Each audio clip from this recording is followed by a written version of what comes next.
Ouais, bonjour, bienvenue à tous. Donc aujourd'hui, je reçois Didier Gadea, secrétaire national du MODEF. Suite à la manifestation de Béziers, il y a eu une grande manifestation à Béziers. Alors je ne sais pas si c'est une des plus grandes du jamais vu. Je pense qu'on a vu plus que ça. On a vu plus de monde que ça à des manifestations de viticulteurs si on remonte dans le temps. Mais tu vas nous dire un peu ton ressentiment, Didier. La situation viticole, elle est très grave, très très très grave. Il y a eu une manif, c'est un coup d'épée dans l'eau, c'est une manipulation de la FNSEA avec le cher vice-président qui est de chez toi, qui est de l'Hérault. C'est de la manipulation ou il va sortir des mesures concrètes, Didier? Bien, bonsoir. Effectivement, samedi, il y a eu une manifestation à Béziers, samedi après-midi, organisée par, bon, on va dire que le patron, c'était Jérôme Despé, hein, du moins, c'est ce qui apparaît. Président, vice-président de la FNSEA, je crois que c'est le numéro 2 d'ailleurs, hein, dans Oui, l'organigramme. oui, oui, Voilà. Et c'est monsieur viticulture, hein, c'est la viticulture en France, ça passe par lui. Bon, tout le monde sait que son organisation syndicale tient toutes les organisations viticoles, donc que ce soit la coopération, les chambres d'agriculture, les ODG, la CNAOC, enfin, tous les organismes sont gérés ou co-gérés avec ce syndicat.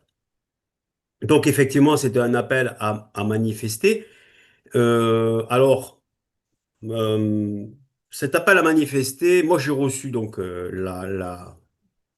l'invitation, on va dire, en tant que coopérateur, la oui, CAF coopérative de Montagnac. Donc, le conseil d'administration nous a envoyé à tous les coopérateurs une mobilisation pour aller manifester. Et comme les autres fois, ben, il n'y avait aucun mot d'ordre, aucune revendication, il n'y avait rien. Simplement venez parce que ça va mal. Bon, alors, effectivement, ça va très mal, mais ça, on le sait. Et venez pourquoi? Ben, venez pour faire du monde, pour manifester le mécontentement. Mais quand un syndicat, et pas le moindre des syndicats quand même, puisque c'est le premier syndicat agricole français, oui, appelle à manifester sans aucun mot d'ordre, sans aucune revendication, ça peut poser à réflexion. Voilà. Alors, tous les syndicats n'étaient pas présents, la coordination rurale était présente, elle soutenait donc cette manifestation. La Confédération paysanne, non. Et quant à nous, on n'a même pas répondu parce que, bon, de toute manière, ils connaissent notre position là-dessus. bien sûr. Voilà.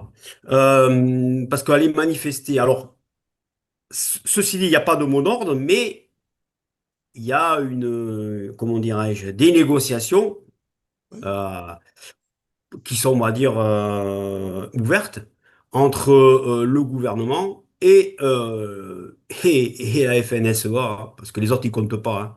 Non. Et la FNSEA sur comment on va faire pour se sortir de cette crise.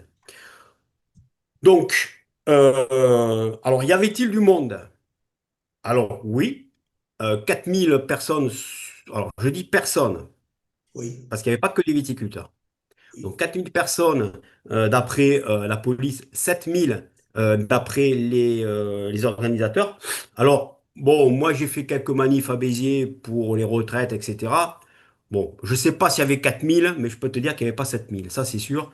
Parce que 7000 personnes, ça fait beaucoup plus de monde dans les rues de Béziers que ce que j'ai pu voir. Mais 4000, j'en sais rien. Peut-être qu'il y en avait 5000, hein, voilà. Mais en tout cas, c'est quand même, il faut reconnaître une, quand même une réussite d'avoir amené 5000, 4 5000 personnes sans mot d'ordre, hein, je le rappelle, oui, c'est une simplement en réussite. disant, C'est une voilà. réussite au niveau du nombre. C'est pas du jamais vu, hein, parce que tu as vu plus que Ah ça. non, non, il y a 15 ans de ça, on était 8000. D'accord. Et alors, si je remonte un peu plus dans le temps, on était plus nombreux. Ah oui. Mais, mais compte tenu du nombre qui reste et compte tenu de la situation, euh, bon, ben, on va dire que c'est quand même, on peut considérer que de ce point de vue-là, ils ont su faire, quoi. Voilà. Oui, Alors, oui, c'est vrai. maintenant, faut être clair, hein, il était devant avec Ménard, avec la banderole, il marchait, et derrière, il y avait le troupeau, hein, parce que je suis désolé, hein, parce qu'aller manifester, je comprends bien que les gens sont à bout, ils sont énervés, etc., etc. Mais enfin, aller manifester sans savoir ce qu'ils vont défendre, Je veux dire, ils n'ont aucun mandat, ces gens-là, hein. Ils n'ont aucun mandat. Ils viennent, ils nous représentent sans aucun mandat. Il n'y a eu aucune organisation dans les coopératives, aucune assemblée générale, rien pour faire remonter les revendications. Que dalle. C'est le chef vous appelle et suivez derrière, suivez le berger. Voilà, c'est à peu près ça. Donc, on verra après pour ce qu'ils sont en train de préparer. Donc, sur les prises de parole, bon, ben, c'était sobre. C'était pas long. Ça, c'est bien. Surtout quand t'as rien à dire, autant que ce soit court. Alors, par contre, il a dit deux choses, Jérôme Despé. Donc, une chose qui est assez, bon, ça m'a fait un petit peu sourire, c'est qu'il a cité Jaurès. Jaurès? Ouais, il a cité Jean Jaurès. Bon, quand tu connais Despé. Alors, bon, c'est Ouais. vrai que Béziers a une histoire particulière avec Jaurès. Et d'ailleurs, la statue de Jaurès était pas très loin de là où il a pris la parole. Et il a pris une phrase, parce que des citations de Jaurès, il y en a, hein, mais il a pris une phrase, la même phrase que. Enfin, j'avais fait une citation la dernière vidéo, il a pris la même, celle où il disait que le courage, c'est de chercher la vérité et de la dire. Alors, j'ai trouvé ça curieux qu'à 15 jours d'intervalle, tous les deux, on ait cité le même homme politique. On va dire que moi, c'est plutôt normal. Donc, si la Mais FNSEA fait référence à Jaurès, il va tomber de la neige dans l'Hérault, non? C'est ça? c'est vrai qu'il ça s'est refroidi là, hein, depuis aujourd'hui. Ah, mais c'est curieux qu'il fait la même référence, quoi. Enfin, bon, voilà. Bon, ça, c'est pour la petite histoire. Par contre, il a dit quelque chose qui, moi, m'a un peu blessé. Enfin, un peu blessé, c'est peut-être le mot est fort, mais j'ai pas apprécié. Il a dit dans son discours, nous ne laisserons personne sur le bord du chemin. Il faut quand même être gonflé quand tu sais qu'ils ont fait que ça pendant 40 ans. Ils n'ont fait que laisser des gens sur le bord du chemin. Je veux dire, les ruisseaux sont pleins de viticulteurs sur le bord du chemin. Ah oui, oui. Mais Et il faut quand même. plus c'est gros, plus ça passe, les mensonges. Ah ben là, j'ai pensé à certaines personnes, quoi, voilà. Donc là, j'ai pas apprécié. Autant, bon, c'est quelqu'un avec qui je discute, il n'y a pas de souci, hein. Oui, Quelqu'un oui. y a pas de problème. Mais là, quand même, là, ouais, t'es gonflé quand même, hein, Oui, parce tu que restes dans le dialogue, t'es pas d'accord avec lui, mais tu es comme moi, mais tu restes ouais, dans le ouais. dialogue. Voilà. Mais là, ouais, ça m'a pas fait sourire, là. Voilà. Et d'autant plus qu'ils m'ont laissé un paquet encore dans le bord du chemin et on va en parler juste après. Donc voilà, ça c'était pour les prises de parole. Et ensuite, ce que j'ai remarqué, c'est qu'il n'y avait pas beaucoup d'élus nationaux de premier plan, tu vois. Bon, il y avait Robert Ménard, mais il est maire de Béziers, Oui, hein, les maires de Béziers. il est maire de Béziers, donc, mais il n'y avait pas, voilà, il y avait beaucoup d'élus, mais d'élus locaux, de maires, de conseillers régionaux locaux, de conseillers départementaux, mais il n'y avait pas, alors à moins que j'ai pas fait gaffe, peut-être. Bon, mais en principe, ils cherchent les caméras quand même, hein, quand ils y sont, hein. Ils- Voilà. Et puis, bon, et ensuite, alors juste avant le début de la manifestation, monsieur le préfet a fait une vidéo. Oui. Alors ça, c'est curieux, très curieux. Il a fait une vidéo en expliquant que, il était là pour nous écouter, il était là, et que, il proposait donc une rencontre le 24 novembre. Donc apparemment, ça se ferait à Paris. Le 24 novembre pour discuter et savoir trouver des solutions. Alors, ça fait un peu téléphoner tout ça quand même, hein. Ça fait un peu arranger à l'avance, hein. Le préfet qui parle avant la manif et qui t'explique qu'on va se voir le 24 novembre. Bon, Euh, bon, voilà, très bien, pourquoi pas. Et je sais pas si tu as des questions en cours de la manif avant Eh que j'attaque ben, le. là, au niveau des propositions, oui, enfin, au niveau de la manif, est-ce que dans son discours, il a dit le nombre d'hectares qu'elle a été arrachée en France, l'ampleur du désastre? Est-ce qu'il a parlé de ça? Et je Non. suppose qu'il a parlé de restructuration, parce que ça, c'est le mot de la FNSEA. Non, ils ont pas. Je t'ai dit, c'était très très court. Ils se sont pas étalés. Je pense que d'abord, ils avaient peut-être pas trop envie de trop parler. Ils ont peut-être senti qu'il valait mieux que ça se fasse au plus vite, parce que si ça peut vite déraper, hein. Oui,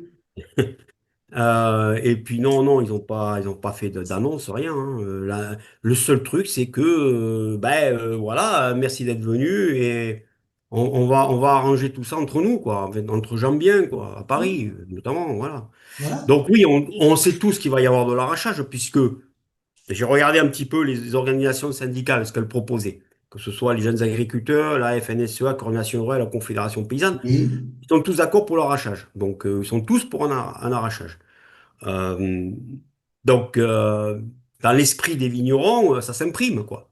Tu vois? On leur propose pas autre chose. Donc, forcément, ils se disent, bon, s'il faut y aller, on va y aller, quoi. Voilà. oui, Voilà. Après, c'est les modalités. Comment ça va se faire, à quel prix, etc., etc. Voilà. oui. Et c'est ceux qui vont discuter Le 24. le 24. Voilà, parce que tu sais qu'il y a aussi des négociations avec le commissaire européen, les autres pays aussi, hein, d'autres pays européens, notamment l'Italie, qui peuvent faire exercer des pressions. Mais enfin bref, tout ça là-dedans, le vigneron de base, lui, ce qu'il voit, c'est comment je vais faire à finir la fin de l'année et comment je vais attaquer la prochaine année qui vient, parce que il va falloir tailler la vigne, bon ok, ensuite il va falloir mettre de l'engrais, si tu peux, si tu as les moyens. Puis il va falloir commencer à désherber, à labourer, et puis après ça part, hein. Après les traitements, et voilà. Donc à savoir comment on va faire. Et on a vu quelques reportages avant la manifestation où j'ai remarqué que il y avait quelques cadres de la FDSEA de l'Hérault, notamment, qui commencent à être touchés par la crise. C'est-à-dire Des agriculteurs et agricultrices. viticulteurs, oui. Oui, Ouais, même membre du bureau de la Chambre. Et qui commencent à expliquer que c'est dur aussi pour eux, qu'ils ont les cuves encore avec du vin, qu'ils s'en sortent pas, voilà. Donc, on voit que l'ampleur de la crise, elle est quand même importante, puisqu'elle touche aussi des gens qui, jusqu'à présent, n'auraient jamais été trop touchés par une crise viticole. Et d'ailleurs, ce qui était rigolo, entre guillemets, c'est qu'il y avait quelques panneaux où il y avait des références en 1907. ah bon? Les grandes manifestations viticoles de 1907, et j'ai vu et même comment dirais-je, des viticulteurs qui expliquaient que pour eux, ils se comparaient à la situation économique, comme je te l'avais dit à la précédente vidéo, au même niveau que ceux de 1907, c'est-à-dire qu'il y a vraiment une mévente du vin vraiment importante et des prix au rabais. Là, j'ai eu ce matin un journaliste qui m'a appelé et il m'a dit que, il y avait des vins à l'heure actuelle qui étaient proposés à 40 centimes du litre. Donc, il m'a dit, mais comment vous pouvez faire mais j'ai dit, Oui, pour survivre? Mais non, mais je ne survis pas. 40 centimes, on est mort, hein. C'est pas... Il m'a dit, vous vous rendez compte, vous êtes presque moins cher que l'Espagne. J'ai dit, on est moins cher que l'Espagne. Parce que si tu regardes les coûts de production, on est moins cher. Voilà. Donc, bon, c'est une manifestation donc, qui s'est terminée, comme à chaque fois elle se termine, hein, avec quelques casses de supermarchés. oui, Bon, ça, c'est la tradition, on va dire ça comme ça. oui, Mais bon, voilà. Et je suis tombé donc sur l'interview de Robert Ménard. Robert Ménard était interviewé sur BFM TV oui, pendant 8 minutes. Et là, j'ai vu un Robert Ménard qui adore les viticulteurs. oui, C'est bien, on est heureux. Mais qui se contredit dans ses pensées et ses dires.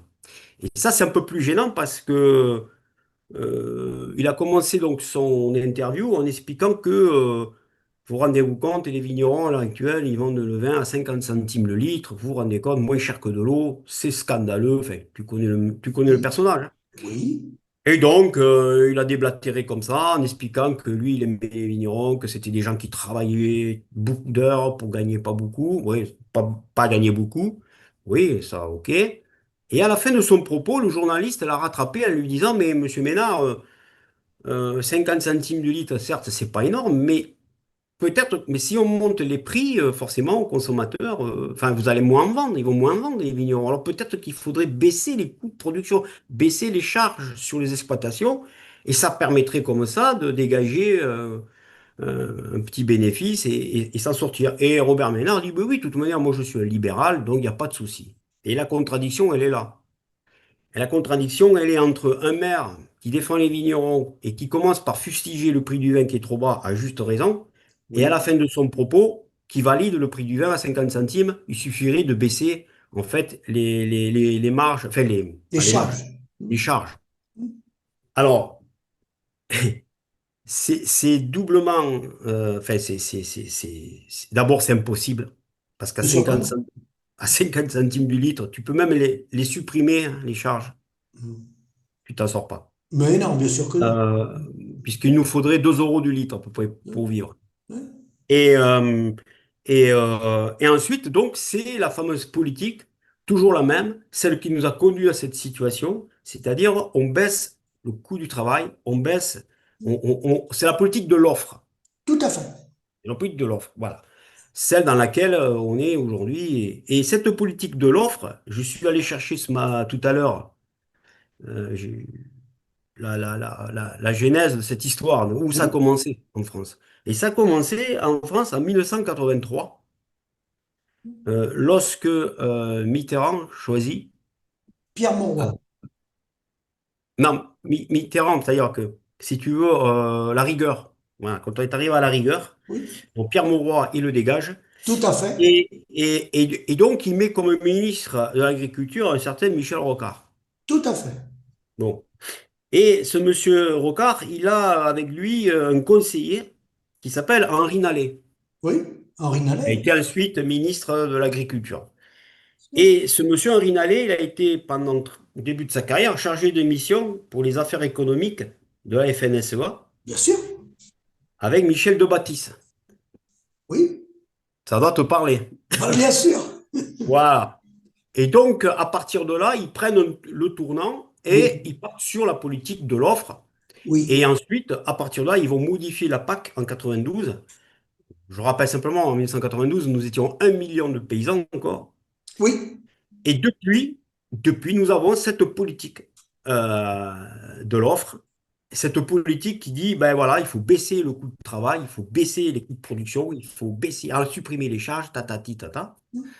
Et ce qui fait qu'à un moment donné, ben là, ça se bloque parce que si, comment dirais-je, si vous n'arrivez pas à avoir des prix pour dégager un revenu, à un moment donné, tu as beau baisser les coûts de production, tu arrives à l'os, hein. Tu peux plus descendre plus bas, hein. Non. C'est pas possible, hein. Non. Voilà. Donc, la course à l'agrandissement, mais plus tu t'agrandis, plus tu t'endettes. Et c'est parti. Le cercle infernal est parti. Donc, le début de l'histoire, c'est le tournant de la rigueur en 1983, avec un certain Rocard et Henri Nallet. Voilà. Oui, oui, puisque Mauroy a fait de 81 à 83. Il a C'est été deux ça. ans Premier ministre. C'est ça. Et après, ça a été Fabius, et puis après Rocard, et Après, puis ça a été limite Fabius, ça a été Cresson, et ensuite. Cresson, et ça Voilà. continue après. Voilà. Donc, et donc, cette volonté de toujours vouloir, ne pas vouloir les prix, en fait. Je sais pas pourquoi, hein, alors qu'il n'y a que cette solution, parce que c'est pas possible de s'en sortir autrement. Et Non, bien, tant qu'on ne mettra pas en place des prix et, comme tu le dis si bien, gérer aussi les volumes, évolue. etc. Oui, C'est-à-dire le contraire de tout ce qui se fait aujourd'hui. oui, Eh bien, la seule solution qu'ils trouveront, c'est détruire l'outil de production c'est ça. pour essayer de se sortir de la crise. Mais comme la crise continue à nouveau, encore on redétruit. Oui, Donc là, il parle de supprimer, d'arracher 35 ou 35 000 hectares de vignes, hein, au total, supplémentaires, 12 000 rien que dans la région Languedoc-Roussillon, euh, et d'accélérer la fusion des caves coopératives pour permettre de garder un minimum de volume. Voilà. Voilà ce qu'ils vont me proposer certainement le 24, quoi. Et puis, bien sûr, des départs peut-être à la retraite un peu anticipés. Enfin, ça, j'y crois pas trop. Mais enfin, bon, voilà. Grosso modo, on refait la même cuisine qu'avant. oui. Voilà pour ceux qui... Donc, avec cette politique de l'offre, on arrive à des situations en viticulture comme en agriculture, où en viticulture, tu as quatre grandes bases. Il te faut du foncier, tu as un peu de bâtiment, suivant si tu es coopérateur ou tu en vends un peu au détail. Tu as du foncier, du bâtiment, tu as un peu de matériel, tu as du tracteur, tu as un appareil à traiter. Et après, régulièrement, tu dois replanter. Tu dois suivre dans ton vignoble, replanter la plantation renouvelée. Comme il n'y a pas de rémunération sur le prix, ils ont poussé les viticulteurs à s'agrandir. Un viticulteur pouvait vivre avec quelques hectares. Après, ça a été 8 hectares. Après, ça a été 15 hectares. Après, ça a été 20 hectares. Après, ça a été plus de 30 hectares. Donc, qu'est-ce qu'on arrive? On arrive à des marges qui sont toutes petites. Des années, le viticulteur est en déficit. Donc, quand il y a des reprises d'exploitation ou des financements, il a bien du mal à tenir son bâtiment et son matériel en état.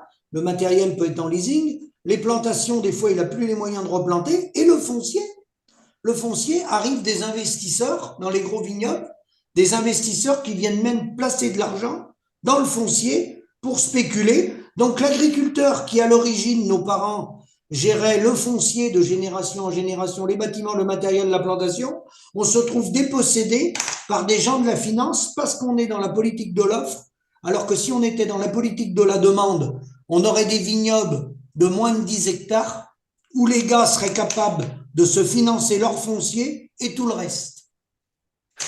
Tout à fait.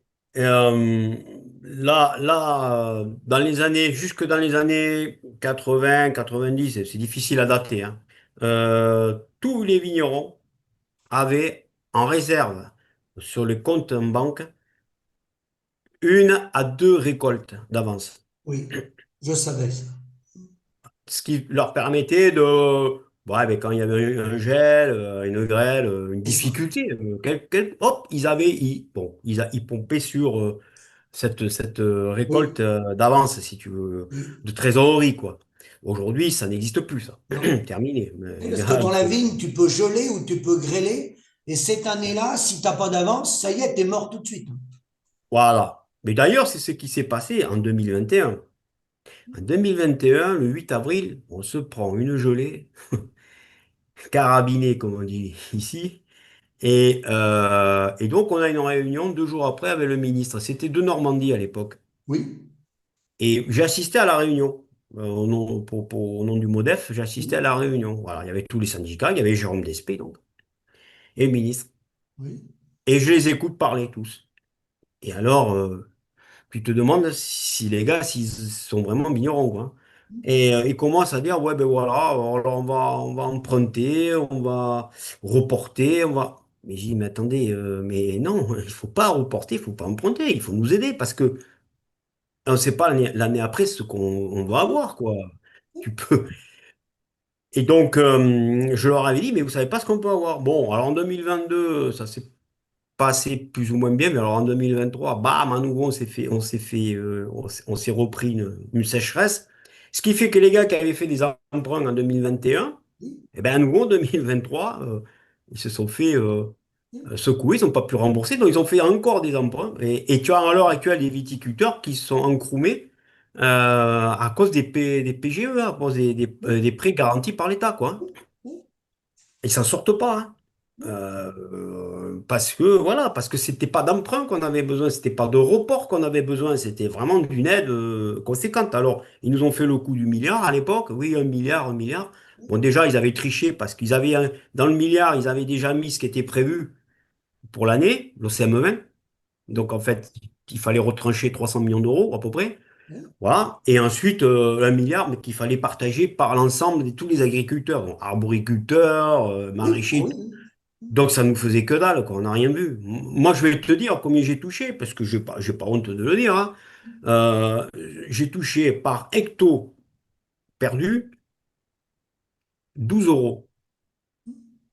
Voilà. Y compris sur les AOC. Bon, moi, là, le Pipoul, on me le paye, on me le paye l'hecto, on me le paye 200 euros. Alors, j'ai perdu 200 euros et on me file 12 euros.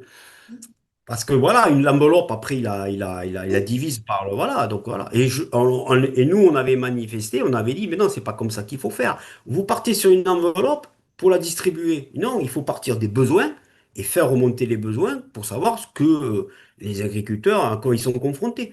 Donc tout est mis à l'envers, si tu veux.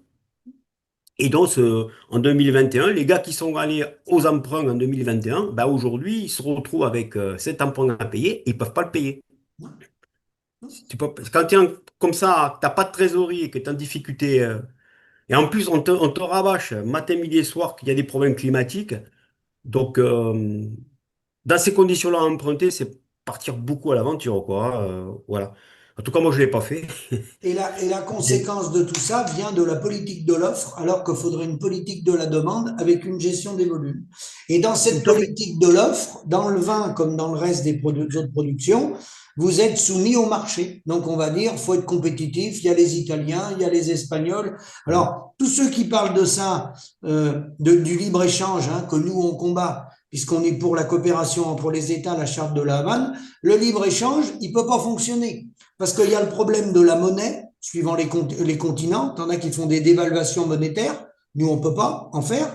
Il y a le problème des normes qui ne sont pas les mêmes. Il y a le problème social. Tu sais très bien que socialement, tu ne vas pas te comparer avec les pays dans le monde. Et il y a le problème du climat. Il ne faut jamais oublier le climat. Tu n'as pas le même climat dans l'Hérault qu'un Espagnol ou qu'un mec au Chili. Donc, tu ne peux pas faire du libre-échange. Le libre-échange, c'est l'esclavage de la viticulture. Ah, ça pose même un sacré problème démocratique, puisque, comme tu l'as très bien dit, ce sont des puissances économiques qui imposent leurs lois sur des peuples. Oui, oui, Ça pose un problème quand même démocratique. oui, Nous, on est contre tous les traités de libre-échange, nous, on est pour la coopération. bien OK. sûr. Admettons que en face de moi, j'ai quelqu'un qui me dit, mais moi, je suis pour le libre-échange. OK. Bah Oui, alors décidons, votons. oui, Et on verra bien ce que... Mais en 2005, le 29 mai 2005, on a voté. bien sûr. On a voté contre tout ça. Oui, Et, nous, et on l'a fait de façon honnête. Je veux dire, on est allé voter, mettre un bulletin dans les urnes. On n'est pas plus idiots que ceux qui nous gouvernent, je pense pas. Donc on savait très bien ce qu'on faisait. Et ils nous l'ont imposé. Et donc, tout ce qu'ils disent, bon, moi, tout ce toutes les personnes, qu'on voit dans les médias qui nous expliquent que le traité de libre-échange, c'est pas bien, c'est pas bien. Ben non, c'est pas bien parce que, comme tu dis, on n'en veut pas de toute manière de ce truc. C'est pas démocratique, hein. On a des puissances économiques qui disent, ben voilà, nous on va vous faire ça, ça, ça, ça, à tel prix. Mais où tu vas où, toi? Donc, et ça, c'est le premier. C'est quand même un point quand même un peu délicat. Et puis ensuite, sur la question de l'offre, il faut comprendre que tu as plusieurs façons de voir ces choses-là. Tu as ceux qui t'expliquent que il faut, dans le salaire brut et net, oui, il faut alléger, il faut donc que l'employeur arrête de payer ses cotisations et que l'employé récupère ce qu'on appelle le salaire différé. on est d'accord. Et grâce à ça, euh, tu vas pouvoir relancer l'économie. Bon, ce qui est faux, totalement faux, c'est même le contraire, mais bon, c'est ce qui racontent. Et tu l'entends partout en ce moment. Et alors, tu as plusieurs façons. Tu en as qui te disent ça directement, hein, qui te disent il faut que le salaire le brut, fait le net devienne du brut, enfin, qu'on récupère cette part. Et puis, tu en as d'autres qui t'expliquent qu'il faut, par exemple, un système qui s'appelle la TVA sociale, qui est une oxymore, parce que la TVA, c'est tout sauf social. Et là, c'est pareil, c'est-à-dire que on fait cadeau des cotisations patronales et on les remplace par une fiscalité. Oui, Ce qu'il faut comprendre, c'est une rupture totale avec notre système de santé. bien sûr. Il y avait Michel Glaise, que tu as bien connu, il serait, je pense qu'il prendrait la parole pour aller dans ce sens-là. C'est une rupture avec ce qui s'est passé donc en 1945, à la Bien sûr. Libération, où on s'est dit, on ne veut plus connaître une société comme on a connu avant, on veut une société où il y a de la fraternité, de l'égalité, etc., etc. Donc, on va créer la sécurité sociale. Et la sécurité sociale, elle est basée sur les cotisations. Bien sûr. Elle n'est pas basée sur la TVA. Et à ceux qui disent qu'il faut donc que le salaire le salaire différé soit payé en intégralité aux employés, etc. Comme ça leur fera du pouvoir d'achat supplémentaire. C'est le contraire qui va se passer. Parce que s'il n'y a plus de sécurité sociale, il faudra aller aux assurances privées. Tout à fait.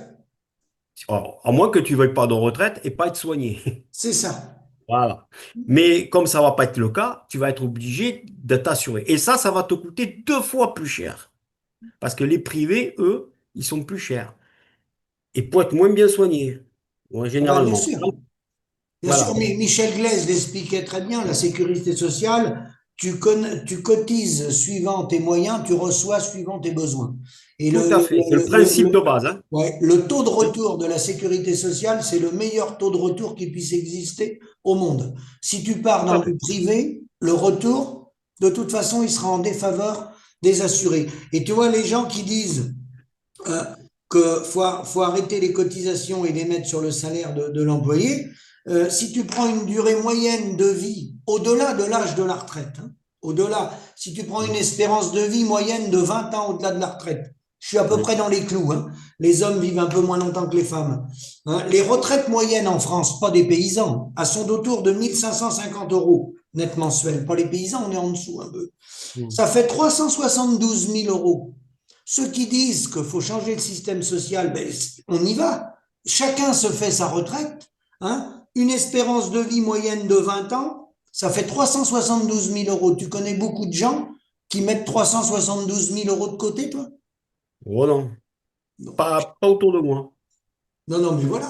Donc les gens disent n'importe quoi. Tout à fait. Mais ils disent n'importe quoi, mais en même temps, derrière, il y a comme une idéologie, bien sûr, celle d'aller vers, comme tu dis, vers le libéralisme, de tout libéraliser et d'aller donc vers la politique de l'offre. D'ailleurs, cette politique de l'offre, elle a été extrêmement développée sous les 5 ans de présidence de Hollande, hein. Bien sûr. François Hollande, avec, rappelle-toi de Stéphane Le Foll, Oui, qui est un bon ami de la FNSEA, je crois d'ailleurs, oui aussi. ont mis une politique de l'offre avec les CICE, mais c'était terrible, quoi, ce qui nous a fait, hein, réforme des retraites aussi, avec la réforme Touraine, etc. Enfin, je veux dire, cette politique qui nous a conduit à la situation dont on est aujourd'hui. Et bon, et les gars, ils sont prêts, ils t'expliquent qu'il faut continuer, il faut aller encore plus loin, encore plus vite. Oui, oui. Alors, si le système marche, pourquoi il verse 211 milliards d'euros aux entreprises chaque année? Si le système libéral, il est équilibré, alors on va dire, allez, à peu près équilibré. On va accepter qu'il y ait des petites corrections. Mais t'appelles ça une petite correction, toi? 211 milliards d'euros d'aide aux entreprises, plus nos coopératives qui sont pas là-dedans, qui n'ont pas de fiscalité, qui ont une fiscalité particulière, Mm. donc c'est encore plus que ça. Plus toutes les aides à l'investissement qui sont faites dans notre secteur agricole. Bon, donc on voit bien que ce système-là, il ne fonctionne pas. Les viticulteurs, les paysans se suicident, ça fait des années que ça dure, on perd les emplois, tu vois bien qu'on perd nos emplois, on perd notre Oui. vie économique sur les territoires. Et ils nous disent, faut continuer, faut aller vers plus de libéralisme. On va dans le mur, mais on continue. Ah, c'est 230 milliards, enfin 200, plus de 200 milliards. Il faut savoir que c'est le budget de l'État, c'est 360 ou 370 milliards, hein. Oui, c'est ça. Bon, c'est pas une paille, hein. Et le budget des Euh, retraites, les budgets des retraites, c'est 350 milliards. ouais. Oui, oui, mais ça, c'est pas à l'État, ça, hein. Non, non, non. Ah non, c'est Voilà. géré. Voilà. Et c'est justement, c'est ça le problème peut-être. Mais oui, oui, c'est une politique qui nous mène à la désindustrialisation. Enfin, je veux dire, il y a, je regardais l'emploi en viticulture, par exemple, tu vois, parce que l'emploi en viticulture, là, c'est menacé, hein. Il y a beaucoup d'entreprises qui bossent autour de la viticulture. Il y a beaucoup de réunions qui se font en ce moment parce qu'il va y avoir des licenciements. Voilà, hein. Tout le monde est conscient quand même, hein, faut pas, voilà. Alors là, j'ai fait un petit calcul rapide, hein. Normalement, on disait à l'époque que 4 hectares de vignes, c'était un emploi induit. Oui, Donc il y a 700 000 hectares, donc ça nous ferait à peu près 175 000 emplois induits. Et là-dessus, tu rajoutes les 60 000 viticulteurs, puisqu'il y a 60 000 viticulteurs en France, et tu Oui. arrives quand même à 235 000 personnes quand même hein, dans le secteur. Et là, à mon avis, on est à la fourchette basse. Hein. À mon avis, c'est un petit peu plus. Donc 235 000 personnes quand même bah, qui risquent de se retrouver en grande difficulté pour du moins, enfin, un grand nombre d'entre eux. Et il faut savoir que dans ces 235 000 personnes, tu vas avoir beaucoup, dans les 4-5 années qui viennent, beaucoup de départs à la retraite qui ne seront pas remplacés. Donc ça va encore creuser les déficits. Parce que là, tu penses qu'il va s'arracher combien d'hectares de vignes? Ben là, il y en est prévu 30 000, enfin 35 000. Oui, Mais après, tu vois, je te l'ai dit, il y a aussi des questions d'abandon de vignes, hein, parce que ce qu'ils vont négocier, c'est des hauteurs de primes d'arrachage.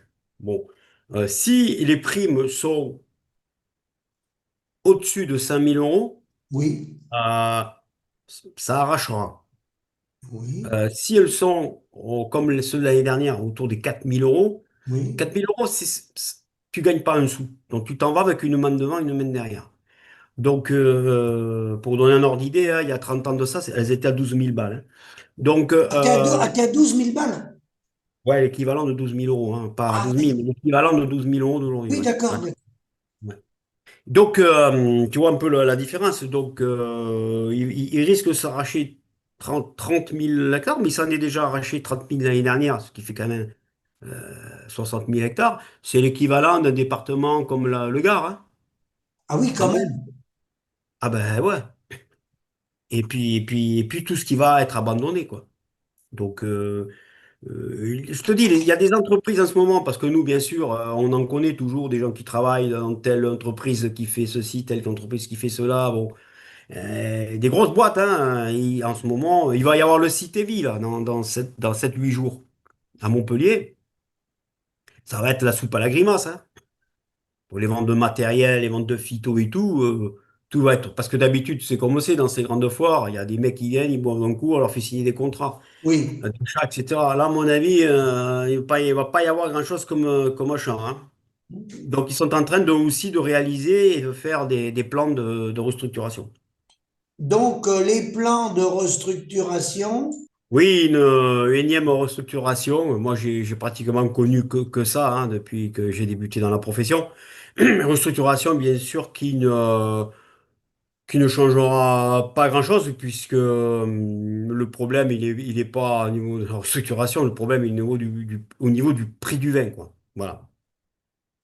et la Donc, consommation. Alors, d'après toi, les gens disent qu'il y a une crise en viticulture, il faut arracher des vignes parce que la consommation abaisse.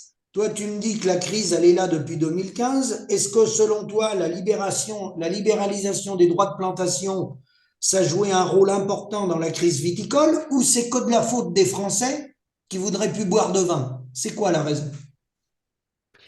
alors, la consommation de vin en France baisse. Oui, Elle baisse depuis 1960. La consommation moyenne en Français dans les années 60, c'était 120 litres de vin par an. À l'heure actuelle, c'est 40 litres. Donc, d'accord. ce phénomène de déconsommation de vin, c'est pas d'aujourd'hui. Déjà à l'époque, quand on buvait 120 litres de vin à l'année, on nous expliquait qu'on consommait on produisait trop. De toute manière, c'est toujours pareil. Hein. Les viticulteurs produisent trop de vin, les producteurs de vaches produisent trop de lait, Oui, oui. etc., etc. Bon, tout ça, c'est méconnaître le système capitaliste. Hein. Alors après, on regarde les chiffres. Consommation mondiale de vin a baissé de 3,5%. Mondial? Mondiale, elle a baissé de 3,5%. Par contre, la production mondiale, elle, a baissé de 10%. Ah oui, parce que tu es en train de me dire que même en France, la production a diminué d'année en année. Ah oui, oui, oui. Il y a, allez, on était encore, il n'y a pas si longtemps que ça, on était autour des 44 millions d'hectolitres de vin Oui. production. Cette année, on est à 36.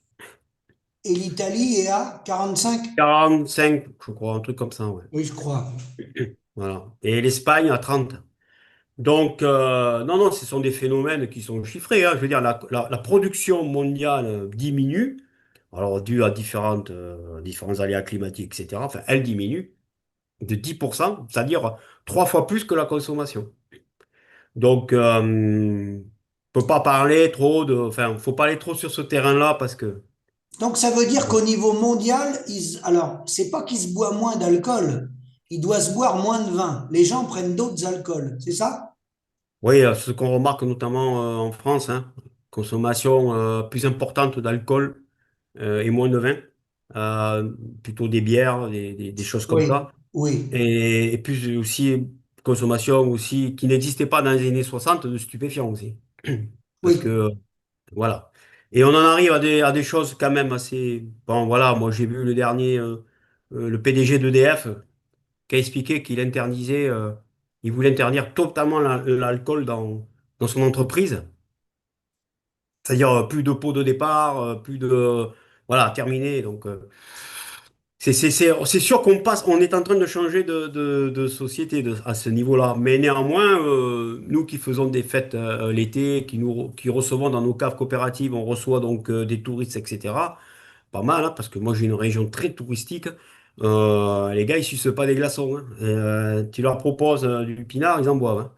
Donc, c'est-à-dire que quelque part quand même, si on fait les choses raisonnablement, à mon avis, la consommation devrait se stabiliser. Euh, on va pas descendre à vitam aeternam. À un moment donné, ça va se stabiliser, quoi. Là, on Voilà. sera à 40 litres, tu dis. Je Et tiens en quand même à mille- dire une chose, c'est que le problème n'est pas qu'on vende du vin ou on ne vende pas de vin. Le grand problème, le gros problème, c'est le prix. Parce qu'un vin qui n'a pas de preneur, bon, il n'a pas preneur, mais celui qui se vend, il n'est pas normal de le vendre à 40 centimes du litre, quoi. Il y a un truc qui va pas là. Oui, à partir du moment qu'il est vendu, celui qui va le Oui. vendre, il va bien faire une marge. Quand il est dans le café-restaurant, le vin, Bon. il revient 3 4 centimes au viticulteur sur un verre, hein, c'est ça? Ouais, c'est ça. Plutôt, maintenant, c'est entre 2,5 et 3 centimes le verre, hein. Alors, est-ce qu'il y a des grands monopoles en vin? Alors, il y a Castel, mais Castel, c'est devenu mondial, Castel? Oui, pendant longtemps, il a été le premier négociant français, puis il est devenu le premier négociant européen. Et maintenant, oui, il est leader mondial. Ouais. C'est une énorme entreprise et c'est lui qui fait la pluie et le beau temps. Après, tu as un autre phénomène aussi que tu peux retrouver sur d'autres productions, comme le lait, ou la viande, c'est que tu as aussi la grande distribution qui a racheté des entreprises de négoce et qui fait aussi du négoce, tu vois, de vin. La grande C'est-à-dire distribution que, a racheté des entreprises de négoce. oui, oui, oui, oui, Oui, oui. mais Bah, est-ce que ce que tu me dis là, c'est minoritaire? Il y en a très peu ou ça prend de l'ampleur? c'est quand même des belles entreprises de négoce, quand même, hein, comme pignon D'accord. sur rue, hein. Il faut savoir, la grande distribution, c'est à peu près 8 millions d'hectolitres de vin qu'elles vendent à peu près. Ah, quand même. Mm. Donc, c'est pas neutre, hein. Ah non, non, ah non, non, c'est pas neutre, hein, non, non, c'est pas neutre du tout, même. Puisqu'on en produit sur 36 millions, ils en vendent eux tout seuls 8. Donc, voilà. Donc, alors, dans les 36 millions, hein, on va être honnête, hein, il y a aussi, il y a tout, les champagnes. Oui, Je veux dire, c'est pas que du vin rouge, on est voilà, d'accord, on est c'est tous les d'accord. vins, hein. Voilà. On est d'accord. Mais donc, l'impact, oui, en fait, la diminution de la consommation de vin, mais la diminution de la production, parce que tu me dis, il y a une diminution de production depuis 30 40 ans, ce n'est pas en lien avec le prix payé, parce qu'à partir du moment que le vin il est vendu, il devrait être payé. Oui, ça n'a rien à voir. En fait, ça n'a rien à voir. C'est à la marge. Moi, je vais te donner un exemple que j'ai cité, que j'ai passé. Non, j'avais parlé de 2021, du gel de 2021. Gel 2021. 2021, s'est fait ratatiner, mon pauvre. Bon, il n'y avait plus de production. Tout le monde s'est dit, bah, au moins le prix du vin va monter. Il n'est Oui. jamais monté, le prix du vin. Jamais. Voilà. Donc, ça prouve bien que ça n'a aucun effet. Non. C'est comme Non, nous dans nos productions laitières. Demain, tu n'as plus de production en France, je sais pas, tu as une maladie, tu livres plus de lait pendant 1 an ou 6 mois. C'est pas pour ça que le lait sera cher. non. Non. Parce qu'ils ont le monopole des achats, un monopole privé. C'est eux qui fixent les prix et eux qui font la loi. Et c'est leur intérêt est de te payer à 40 centimes le litre. Ils te paieront 40 centimes le litre. Que tu fasses 1000 hectos ou 10 000 hectos, ils n'en ont rien à cirer. Eux, ils achètent à 40 centimes, point barre. C'est ça la réalité du terrain. Oui, parce qu'on est dans une politique de l'offre capitaliste et en fait, ils gèrent les importations, les exportations, ils gèrent les prix, ils tiennent tout, les tenants et les aboutissants. Et les coopératives auxquelles tu appartiens, toi, dans l'Hérault, une coopérative viticole ne fonctionne pas comme une coopérative laitière. Pas du tout, ça n'a rien à voir. Les coopératives viticoles sont encore de véritables coopératives qui sont gérées par les coopérateurs. C'est-à-dire que c'est pas du tout, la coopérative ne m'achète pas mon vin ni mon raisin. Je fais partie de la coopérative, j'apporte mon raisin qui est vinifié dans le cadre coopératif. On transforme ça en vin, on paye les salaires des employés qui nous font qui travaillent pour nous, et on vend le vin. C'est la coopérative qui vend le vin, et ensuite c'est réparti par l'ensemble des coopérateurs au prorata de ce qu'ils ont amené. C'est pas moi, c'est ma coopérative, c'est pas une entité à côté. C'est vraiment une coopérative. Et donc on subit. Alors par contre, ce qu'on subit, ça c'est vrai, ce que moi je subis, c'est que ceux qui dirigent le conseil d'administration des caves coopératives, alors eux par contre, ils se sont soumis au marché, alors complet quoi. Et si aujourd'hui on en est là, c'est en partie aussi une certaine responsabilité de leur part d'avoir accepté l'inacceptable, quoi.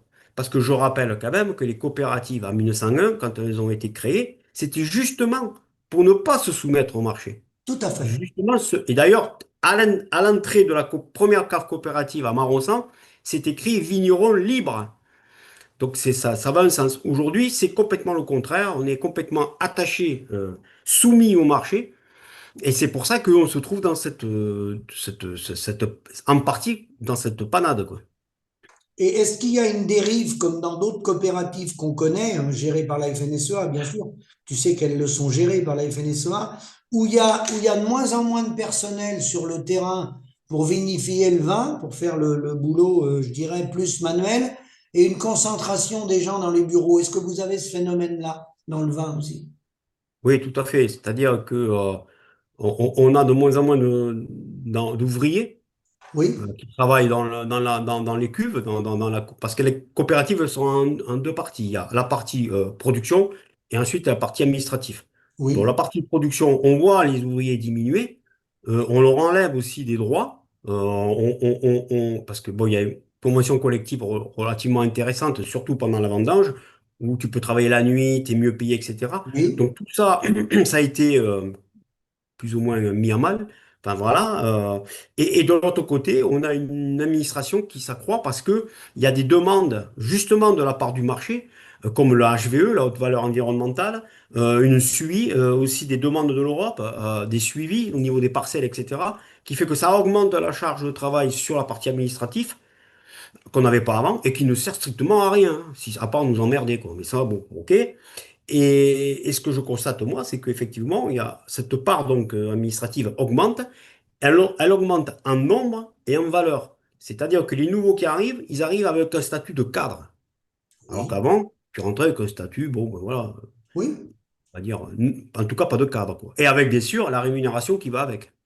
Voilà.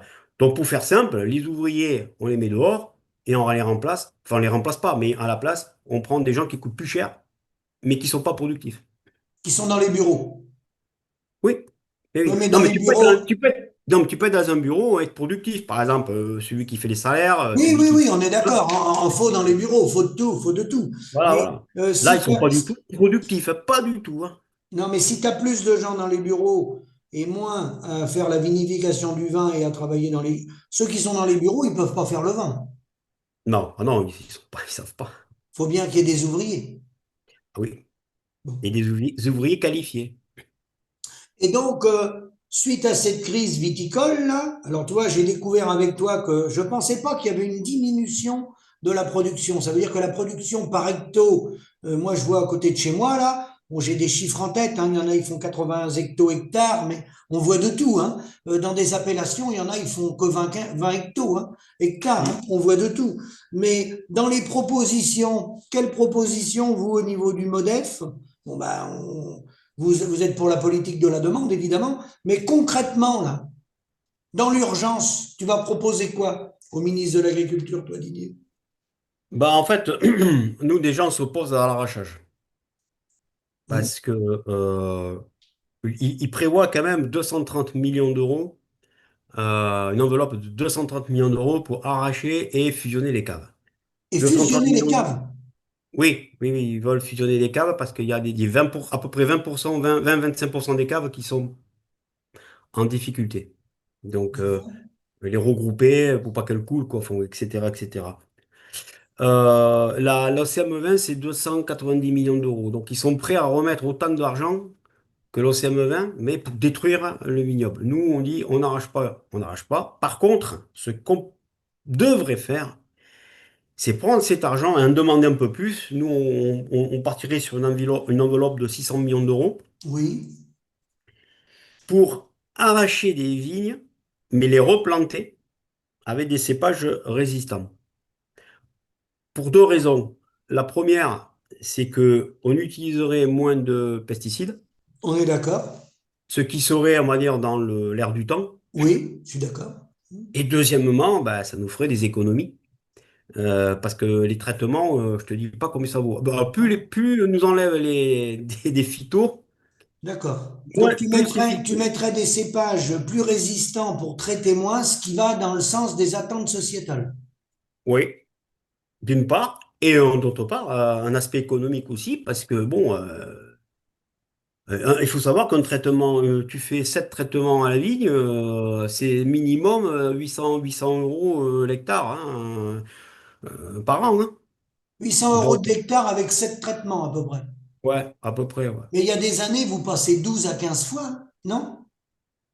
Non, les bio, ouais, mais les conventionnels, non. Les conventionnels, c'est maximum 8 8 9. Bon, D'accord. après tu as toujours des mecs qui vont. Voilà. Quoiqu'en ce moment, ils font moins parce qu'ils ont plus les moyens. Mais bon, voilà. Moi, je traite en moyenne 4 fois. Mais bon, c'est parce que j'ai pas mal de cépages résistants. Donc, en la moyenne, ça me fait 4. Mais tu as vite fait de gagner des. Voilà. Du moins, Tu si vois, tu gagnes pas, tu ça perds pas. permet de répondre aussi à des auditeurs que, en fin de compte, un viticulteur, il ne traite pas par plaisir. Hein. On peut trouver des cépages où il n'y a pas besoin de traiter, bah vous allez y aller. Hein. Ah ben, il y en a, mais c'est pas, on n'y va pas assez vite, quoi. Non. Nous, on déclarait ça déjà en 2016. Ouais. En 2016, on a dit, mais il faut y aller, là, 2016-2017. On a dit, il faut y aller, faut arracher tous ces vignes, toutes ces vignes de Cabernet, de Merlot, de Chardonnay qui sont payées de Miliou, de Moudon. Allez, on vire tout ça et on met des cépages.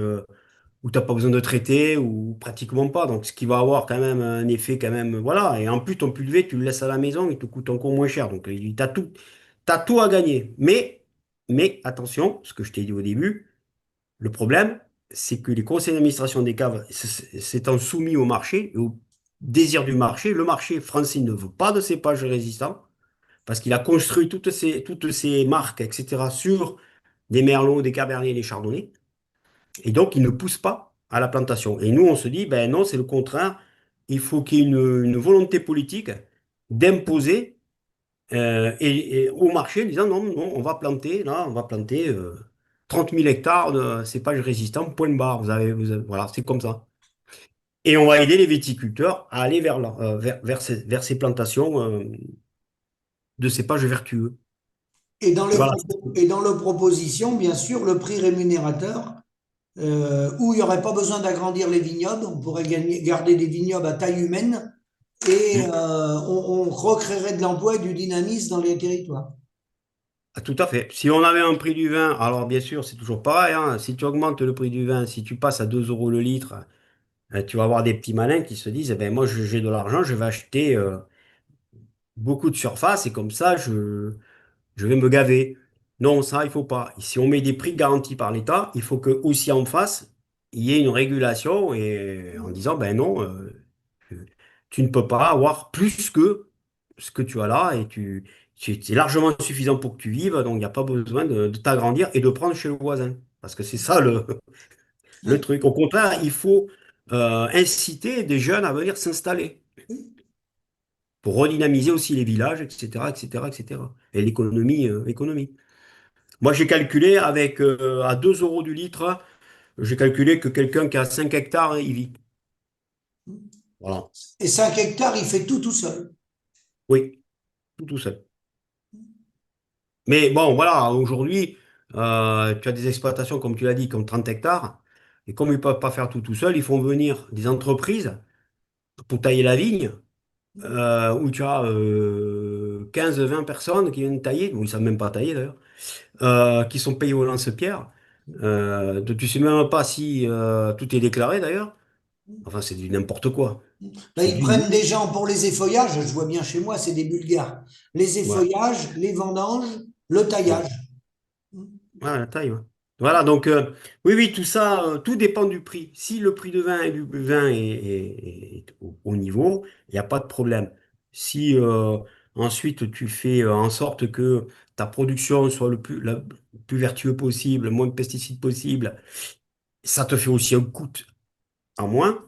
Bon, et après, rien n'empêche non plus les coopératives, etc., de s'organiser. Elles sont, elles sont faites pour ça, pour vendre eux-mêmes leur vin et inciter la vente, quoi. Je veux dire, regarde ce que fait Heineken. Oui, Ben, ils sont soumis à la même loi de E20 que nous. Et il n'empêche que les bières, ça se développe. Alors, je vois pas pourquoi nous, on pourrait pas faire pareil, hein.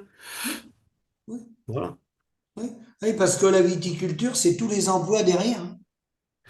La viticulture, c'est tous les emplois derrière, comme tu dis, mais elle a aussi quelque chose que n'ont pas, que n'a pas la bière, par exemple, ou le cidre. Quoique le cidre encore, c'est que la viticulture, c'est le vin, c'est ancré dans la civilisation méditerranéenne et notre civilisation à nous. Le vin, bon, c'est de l'alcool, hein, bien sûr, mais voilà, il y a des grands noms du vin, voilà, la Bourgogne, etc., des grandes régions viticoles et tout.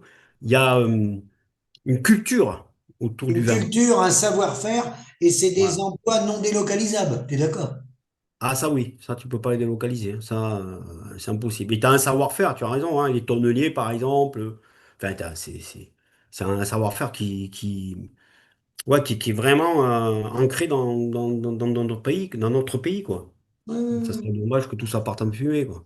Alors, as-tu d'autres propositions ou quel est ton mot de conclusion?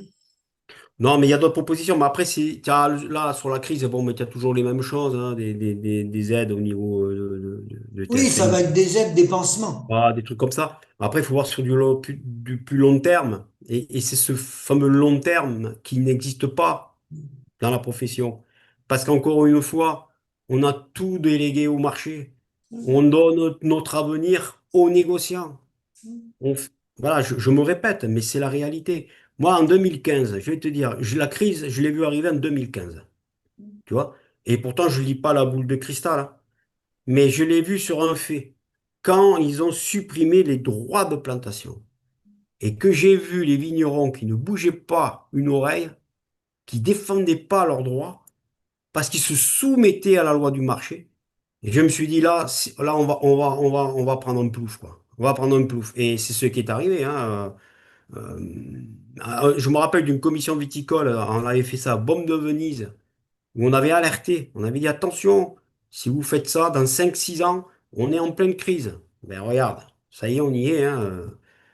Malheureusement, on s'était pas trompé là-dessus, parce que accepter qu'on te prenne un droit. Il faut savoir que les droits de plantation, on les a achetés, on nous a pas fait cadeau, hein.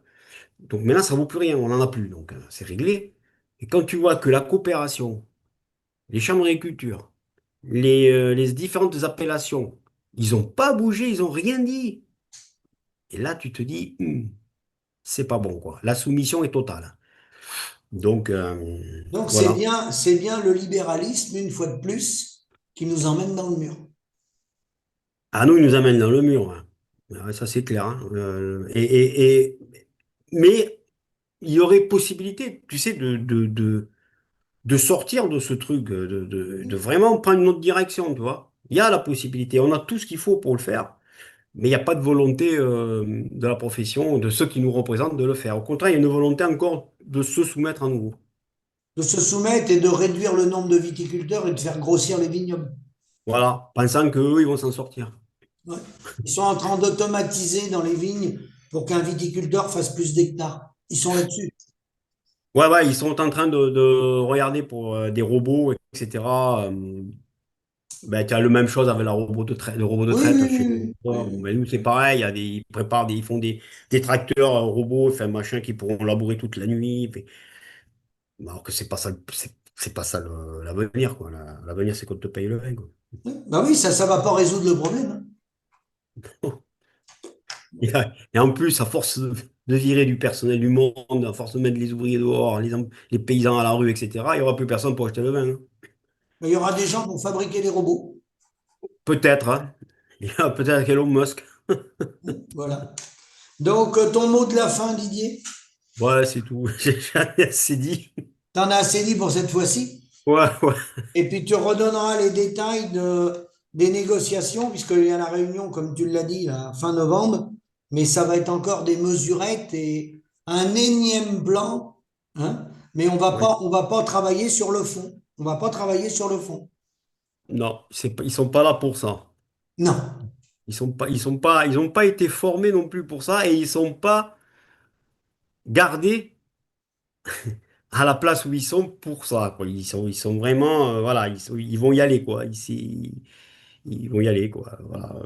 Après, moi, je sais pas, dans les autres secteurs, comme par exemple le lait, la viande bovine, etc., je suis pas trop calé là-dessus, mais je pense qu'on doit avoir les mêmes personnes, les mêmes. Pareil, pareil, c'est pareil. Voilà. La politique, elle est la même, hein. C'est toujours produire moins cher pour essayer de prendre des parts à l'exportation, réduire Ouais. nos coûts, augmenter la productivité par travailleur, c'est-à-dire chez toi en vin, si demain on peut mettre un viticulteur avec 100 hectares, on va le faire, pour qu'il baisse ses coûts de production, voilà, puis qu'il prenne des travailleurs bulgares, hein, ou roumains, qui va très peu payer. On est toujours là, hein, on est toujours là-dedans. D'accord. Bon, ben. Bon, j'espère que, on aura des réactions. Oui, enfin, de toute façon, nous, on Bon, sait que au lieu de la politique de l'offre, on propose la politique de la demande avec une gestion des volumes. Parce que sans gestion des volumes, tu peux rien faire. non, Tu peux rien faire sans gestion des volumes. je peux pas. Ben non, ben non, ben non. Bon, Tu ben peux pas. écoute, Didier, merci et je te dis à bientôt. Ouais, on se tient au jus. Voilà, allez, À à bientôt. bientôt, bonne Au soirée. revoir.